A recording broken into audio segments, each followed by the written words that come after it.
Hello everybody, I just watched K-pop Demon Hunters and it was very fun and very good. I really enjoyed it. I'm not a big fan of K-pop, but I did actually think that the songs were pretty catchy. I did enjoy it. The animation is gorgeous, it's super colorful, and the fight choreography is great. I personally think that music and animation, especially fight scenes, they can mix very well. Did anyone ever watch that Chinese kung fu movie that there was a guy with the thing like and he just started cutting everything? It was great. I love that scene. I also think that the characters, they were cool. The protagonists are not failures, which is something that I feel upset about. I love seeing my fail woman in my media, but I do like that they are at the end of a lot of slapstick. I think that a lot of people think that women can't be funny because they are too afraid of being offensive. But it is really refreshing to see women like being able to take a punch or falling down or otherwise getting hurt comedically. I think that not being able to do that does really narrow the possibilities of what you can do with female characters. But there is one thing I didn't really like about the animation, and it's that I don't think that the characters emote enough. There are certain scenes in which the characters emote a lot, like they have anime faces and shit, but sometimes they're singing. And if you watch the end credits, if you watch the post credits actually, you can see the voice actors recording the songs and singing, and they are so expressive, so emotional. Like, I don't know how to speak Korean, I don't know what they're singing, but when they are singing in the movie, the character, they barely open their mouths. That was very distracting. But overall, I think it was a pretty cool, fun movie. It was really good way to spend my time. But with that being said, I am very confused. I think this is one of the most thematically confusing movies I have ever seen. And I'm not saying that this movie is incomprehensible. This ain't no Eraserhead. It's not some fucking mysterious art movie with a bunch of weird shit going on and you don't understand what's happening. I don't even have a problem with those kind of movies sometimes. I also am not saying that the movie is specifically teaching you bad lessons and that children shouldn't watch this because they're going to be bad influenced. I don't think this is what's going on. I don't think that they say anything that I have a hard stance against in real life. What I am saying is that there are a bunch of pieces that make up this movie and they don't talk with each other. They are not connecting thematically. This is what I'm doing. I may be stupid. I may be an idiot that I can't understand this movie for children. So this is why I'm making this video. I am going to talk about everything that I think is confusing and maybe someone in the comments can clarify that for me. The first thing that I think is kind of confusing to me is whether or not I'm supposed to feel bad for demons. I mean, as far as I can tell, there are layers of demons. There's castes. There are demons that look like mannequins. They don't even have eyes or noses. It's just blank faces like the ones that they fight in the subway. There are demons that they are like the goons. They are the middle levels. They do have faces, but they're not very good at it. And then there's like really powerful demons. Maybe those are the only ones that were human. Maybe the others weren't. I'm not going to say that the movie should have had a world building that rivals Tolkien and that details the culture of the demons and their biology or whatever. That's not what I'm saying. What I'm saying is that the movie treats these demons as if they are the enemies to be slaughtered. You know, you have the lower demons that appear in like huge quantity, they're just killing fucking everyone. And there's the demons with the faces that it takes a little bit more work, but they do kill the demons, the mid-tier demons. But then there is the high-tier demons they're supposed to feel sorry about, that you can't really hit them very well. but you know they're humans, supposed to be, and you're supposed to feel bad for them, which is really jarring because there are these scenes that show how bad demons are, that they're killing people, not only killing people, they're eating human souls. I don't even know what that means. Does that mean that the person is in hell now? Does that mean that their soul was destroyed and they don't exist anymore? Well, I don't know. It seems to be worse than that. But we're supposed to feel sorry for the demons anyway. There is this weird scene in which they show the demons. They are gaining space in the Korean city that they are. And they say, oh, because there are 13 people that are missing, implying that they are missing because their souls got eaten by demons. And it immediately transitions to the girl and the guy having a date in the park. There is a scene where they're in the train and they're fighting like a shit ton. There are so many demons on the train. They're like, oh my god, we need to defeat these demons. And the purple hair lady's like, no, we can't keep being violent against them. I don't want to do the violence. Why she's slaughtering a bunch of demons? Like, I don't want to do the violence song. I think that's not our style while them fighting. I think that we should stop being aggressive and stop trying to take down the demons. And then they're like, oh my god, let's check the train. And no one is in the train. I am from São Paulo. Trains are packed in here. Kinda deflates the scenes in which you're trying to tell me that the demons are redeemable. I don't really buy that. So yeah, they want us to cheer for the K-pop girls. The movie obviously wants us to understand it as an uncomplicated fight and that we should be really happy, but also the demons might be not that bad. You should consider that, but also you shouldn't. It's confusing. Second question that I have. So the entire idea of this movie is that K-pop Demon Hunters. It's a band called Huntrix, and they are K-pop Demon Hunters. And the demons decided, hey, you know what? We should steal their fans by making a rival K-pop band. And it is portrayed as the evil band. They are stealing their fans. They're evil. And then you look at the guys and, you know, like Oran High School Host Club, where they have the club of the pretty boys. It's like, no, it's okay. You can choose the type of boy that you like. Yeah, they did that. They did it with the K-pop band, which I assume is what happens in real life with K-pop bands as well. I don't know anything about K-pop bands, but if you're making a band of pretty boys, I'm pretty sure you want the broadest audience possible, so you're going to pick one of each type so that the fans can latch into whatever they want. So they even have like their own honey senpai. It's great.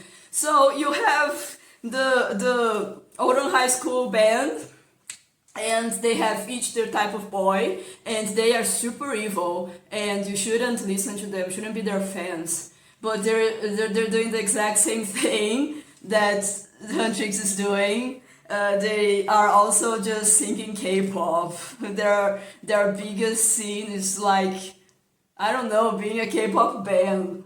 Yeah, you don't get it. There is like the good band, the band that you should devote your entire love and sense of identity to them because they're good and they help humanity. And there's the other band that is super evil and they will destroy you if you devote yourself to them.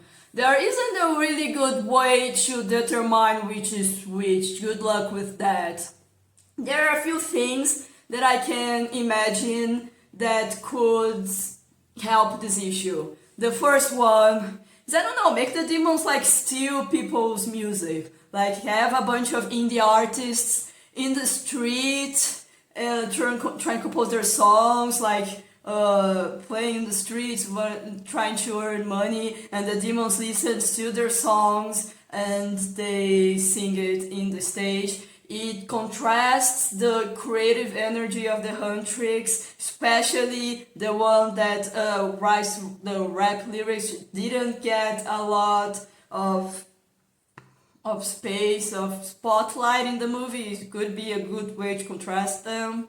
And you also make sure that the people understand, the audience, the confused me, and they will be able to understand in no ambiguous terms that they are bad people, they are competing unethically.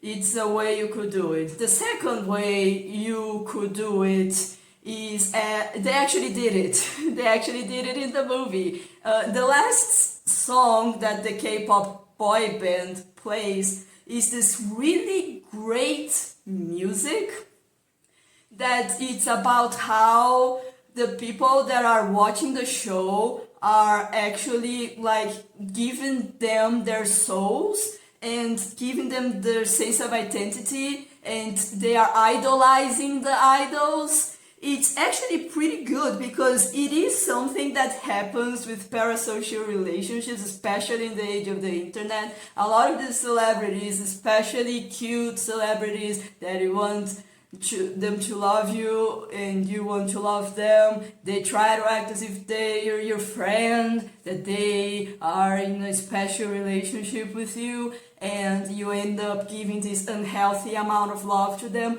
This is an actual really good criticism and kind of contrasts the girls to the boys, because the girls actually do love humanity. They do actually show that they do love their fans, while the boys only want them as food, literally, but also metaphorically. It is a good scene, and it would have been absolutely amazing if it had happened earlier in the movie. Like, the boys, they go viral with what I can tell is a kind of harmless song about soda, I don't know. That seems kind of innocuous. It's actually kind of great because there are scenes in which the souls of the people get eaten up, and they're always doing something that is related to the boys. They are either singing the song or they're buying the K-pop soda,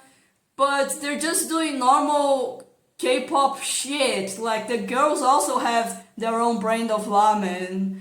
It's weird that you would frame consumption of the girls as better as the consumption from the boys. That would be a way to separate the consumption, but they don't. You're just like watching like this old man singing the song in the bathhouse and he still gets eaten. It's like, oh, so I guess he did give them their soul or something because of a music that caught in his head or something. It's confusing. The other thing that you could do, it would be not very classy, it would be actually kind of cliche, but you could have the K-pop boy band have an online fan club. Be like, hey man, do you want to be our official fan? Just download our app and you click the terms and conditions and like the terms and conditions to sell them your soul. It is the easiest way you could have possibly done this. It would be kind of tacky, but like it would be a little bit less confusing. Okay, so the third thing that I thought it was confusing for the audience that I care about. I don't understand what is this movie relationship between idol and fan. This is something that is not a new discussion.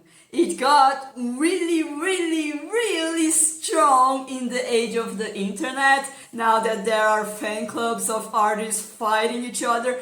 I've seen Taylor Swift fans that were like, wow, they were fucking insane. I'm not gonna lie to you. They were fucking crazy. So we are in the age of the crazy fan, but this is not a young discussion.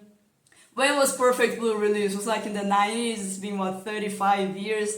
I am of course not saying that this movie should be like Perfect Blue. Please do not misquote me and strategically clip this video to make it seem like K-pop demon hunters should be like Perfect Blue. I am not saying that. What I am saying is that this is a debate, this is a topic that exists. And it is a little weird that this wasn't brought up more in the movie. Especially because there's like this thing. Like the girl is a hybrid demon. And their master is ashamed of this. She's like, no, you need to hide shit and you need to be perfect. You'd think that this would talk a lot about themes of idols having to be constantly scrutinized by the media, but it doesn't. They don't do anything with that. There's actually this really, really weird scene that they're in the end of the movie, and there are no demons anymore. They even go to their hot bath and they are very happy, like, oh my god, we've been through so much, let's take a vacation, I am so tired. But then they see some fans on the street and like, no, those girls exist, we should go back to work right now. I'm like, oh my god, what the fuck? Are you seriously like saying what I think I'm saying? Yeah, kids, if your favorite idol is taking a break, they don't love you enough. So yeah, I think that this movie was a little bit confusing, thematically speaking. And it's weird because, and I think there are going to be a lot of people going in the comments and saying, why do you care? It's just a stupid movie and it shouldn't matter that much to you. I agree, it's just a stupid movie. It does not need to have this narrative complexity. It does not need to have all these themes in the movie. It doesn't. You could cut off like half of these themes and the movie would have been fine, but they put it there, man. I don't know what to tell you. They put it there. It's weird. So what? I'm not even saying that this is necessarily the fault of the creators. It is quite possibly that Netflix demanded that they do something and Sony also demanded that they do things. I mean, Sony obviously owns Sony Pictures Animation, but they also own a big number of record labels. So I can see why Sony would push for a movie that says that you should give your undying love and affection to those bands that perform live and release hit singles, because they are the good people, they're the good guys, and if you don't love them enough, the world is doomed. You just have to do it. I don't blame the creators for this one. I can understand what happened. And that joke I made about Toron High School Host Club and the K-pop boy band being specifically tailored to fit the interest of the broadest general audience. I am not saying that only as a jest. I do actually think this happened not only with the boy band but with the movie. I think that the movie is the boy band, because they said, hey man, we're gonna make a movie. We're going to be making a movie. Sony Pictures Animation is basically known right now for having really energetic animation. We can do that, we can do something pretty colorful. Let's do it with K-pop also. K-pop is popular and we need to put in like this main character, the main boy, let's make him like have a troubled past, but he's also really sorry and he's really cute. He's like conflicted and everything. And also let's put in like a main girl that has like some racism allegory in it. And also let's make the team be a girl boss and fight demons, and they're so cool, you don't need to question anything that they do. And also I think that this is what happened. I think this is what happened with the movie, and I'm not even saying that it was a bad idea. I mean, I did have fun. It was a good movie, I enjoyed it. I just feel confused. I feel confused. So if you want to call me a fucking moron, if you want to call me an idiot, you can go ahead and go down in the comments. I'm willing to listen to it. I'm asking you guys for help. Please let me understand the thematic complexities of K-pop demon hunters. I am begging you.